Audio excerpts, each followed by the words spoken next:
At 2:13 in the morning, Amelia Carter walked into a part of Blackwood Estate that had been locked for nearly 15 years. By sunrise, she was gone. Ethan Blackwood searched the entire estate before calling security. She wasn't outside. She wasn't in the staff quarters. She hadn't left through any door. She had simply disappeared. Ethan pulled the security footage himself, and that's when he saw her walking toward his father's old private wing. A room Ethan had been told never existed. He replayed the footage 3 times. Then he noticed something that made his blood run cold. Amelia wasn't carrying anything into the room. She was carrying something out. And whatever was inside that box had been hidden by Ethan's father for 15 years. When Ethan finally opened the room himself, he understood why Amelia had disappeared. His father had been waiting for her. Amelia didn't show up for the morning shift. No call, no note, nothing out of place in her room except the bed, still made, untouched. The rest of the household assumed she was sick or had simply overslept for the first time in 5 years. The 2 housekeepers who noticed her absence first exchanged a look neither of them fully explained. Amelia missing a shift wasn't just unusual. In 5 years, it had never happened. Not once. Not even the week she'd had a fever bad enough that Ethan himself had ordered her to rest. Ethan assumed something less generous. He had investors arriving that evening for the most important presentation of the quarter, and the one person who kept his household running exactly on schedule had chosen, apparently, this particular morning to vanish. By noon, his patience had run out entirely. He pulled up the estate's security footage himself, expecting to find her walking out the front gate sometime after midnight. Instead, the timestamp read 2:13 a.m., and the door she walked through wasn't the front gate at all. It was a door at the far end of the west corridor, a section of the house Ethan hadn't set foot in for years. Kept locked behind a heavy oak door nobody in the current staff had ever seen opened. After that single frame, the footage simply ended. No camera existed inside that wing at all. That section of the estate had been sealed since the week of Harold Blackwood's funeral, 8 years earlier. Ethan remembered asking about it once, as a boy, tugging at his father's sleeve outside that same oak door.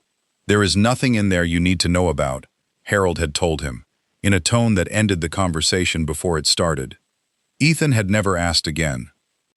The staff who'd been with the family longest, a housekeeper who'd started under Harold himself, once told Ethan, years earlier, that she remembered hearing movement behind that door, on quiet nights, back when Harold was still alive.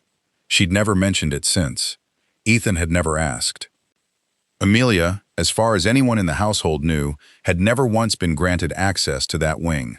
Her employment file, her security clearance, every record Ethan pulled that afternoon said the same thing.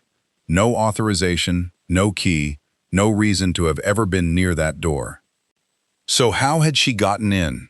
Ethan checked the lock mechanism himself that afternoon. An old-fashioned deadbolt, not electronic, the kind that couldn't be bypassed with a stolen keycard or an override code. Someone would have needed an actual key. As far as Ethan knew, there had only ever been one. Amelia reappeared that afternoon, exactly as composed as she always was, as though the last 12 hours hadn't happened at all. "Where were you last night?" Ethan demanded. She didn't answer. "I asked you a question. Your father asked me to wait until you were ready," Amelia said. Ethan felt something cold settle in his chest. The same feeling he'd had every time this house revealed it had been keeping something from him. "Ready for what? My father's been dead for 8 years. Amelia reached into her pocket and produced an old brass key, worn smooth with age. "He didn't ask me to protect the room," she said. "He asked me to protect you from what was inside it." "How long have you had that key?" Ethan asked. "Longer than you've known my last name," Amelia said. Ethan stared at the key in her open palm, small, unremarkable, the kind of object that had apparently been waiting 8 years for exactly this moment. Something about the stillness in her voice unsettled him more than an argument would have. Amelia had weathered public humiliation, false accusations, an entire evening of his family calling her a thief. She had never once, in any of it, looked as tired as she looked standing in that hallway. The door opened onto a room frozen exactly as Harold Blackwood had left it 15 years earlier.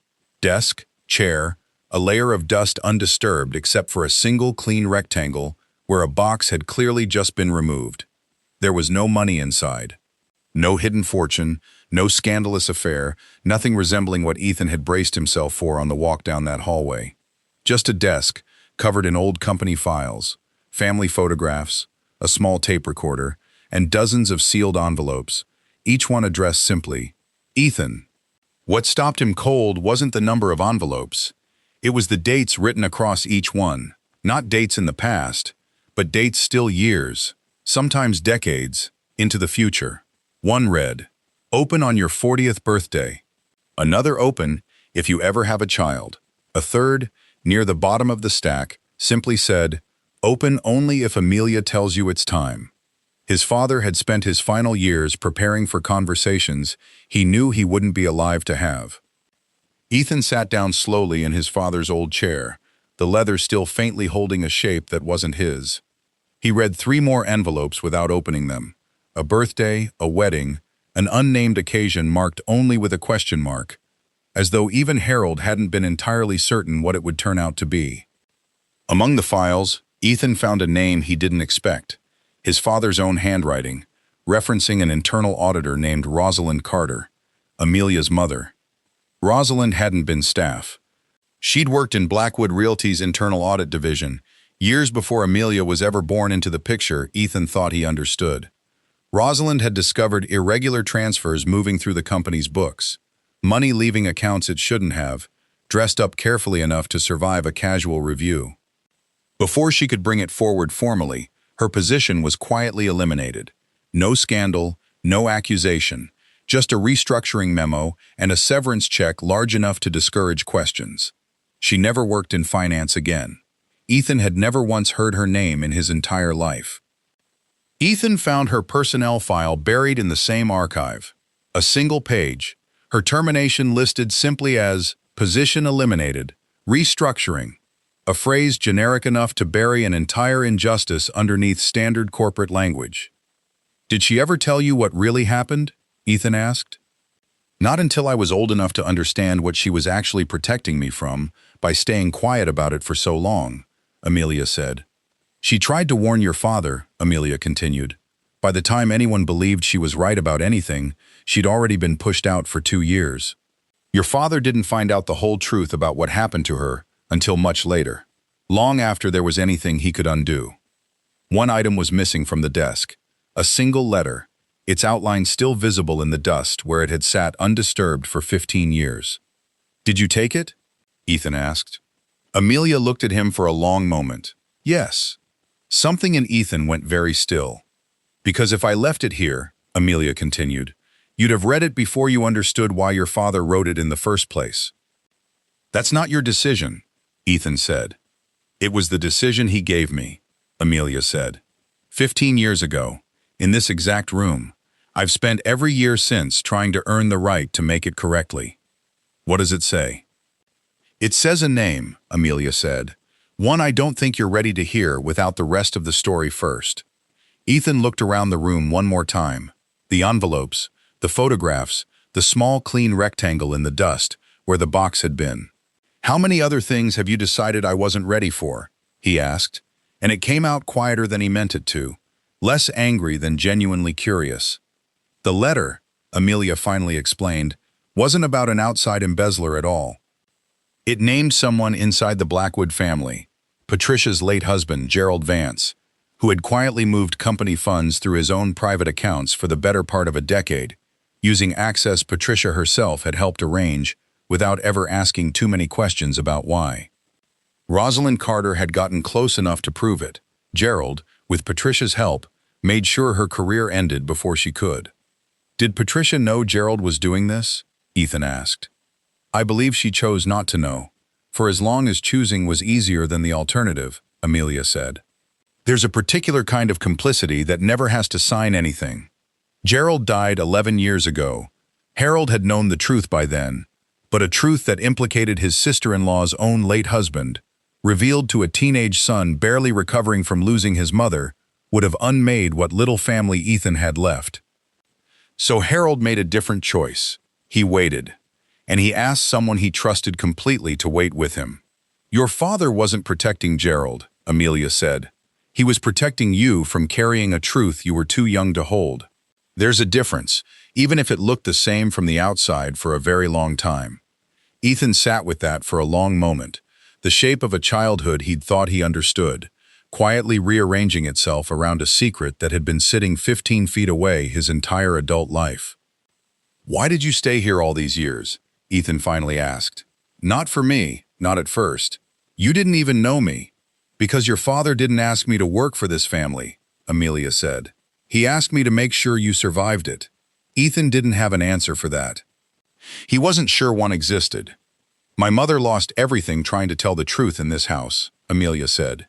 "Your father was the only person who ever believed her, even a decade too late to matter. When he asked for my help, I understood exactly what he was actually asking." "What was he actually asking?" Ethan said. "To finish what my mother started," Amelia said. "Not to expose anyone. Just to make sure that when the truth finally reached you, it reached you whole, not in pieces, not from a stranger, not at the worst possible moment." That took longer than either of us expected. "How much longer?" "As long as it took you to become someone who could hear it without it breaking you," Amelia said. "You weren't, for a long time. You are now." Ethan thought about every ordinary morning of the last 4 years. The coffee, the schedule, the quiet competence he'd once mistaken for simply being good at a job. None of it, he understood now, had ever been ordinary at all. What settled hardest on Ethan wasn't Gerald. Ethan had barely known the man. It was Patricia, the aunt who'd raised him after his mother's death, who he'd already learned months earlier had embezzled from the family foundation for over a decade. Learning now that her complicity reached back further, to a woman's entire career and reputation, quietly destroyed to protect a husband she'd chosen not to question. Amelia didn't push the point. She'd never once, in 19 years working in that house, said an unkind word about Patricia to anyone. "I'm not interested in revenge," Amelia said. "I never was.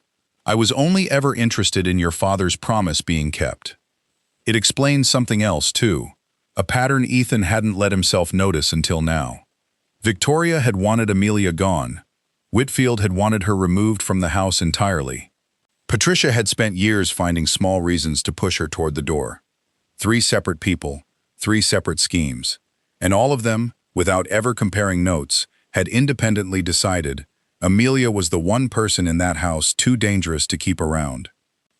Ethan thought about every small, plausible reason Patricia had ever given him to reconsider Amelia's employment over the years. Concerns about her judgment, gentle suggestions that perhaps she'd grown too comfortable, too trusted, for a member of staff. He'd dismissed every one of those conversations as ordinary family opinion. He understood them differently now. That night, Ethan finally played the tape recorder from the desk. His father's voice, older and more tired than Ethan remembered, filled the room. "If you're hearing this, Ethan, then Amelia finally believes you're ready." There was a long pause on the recording.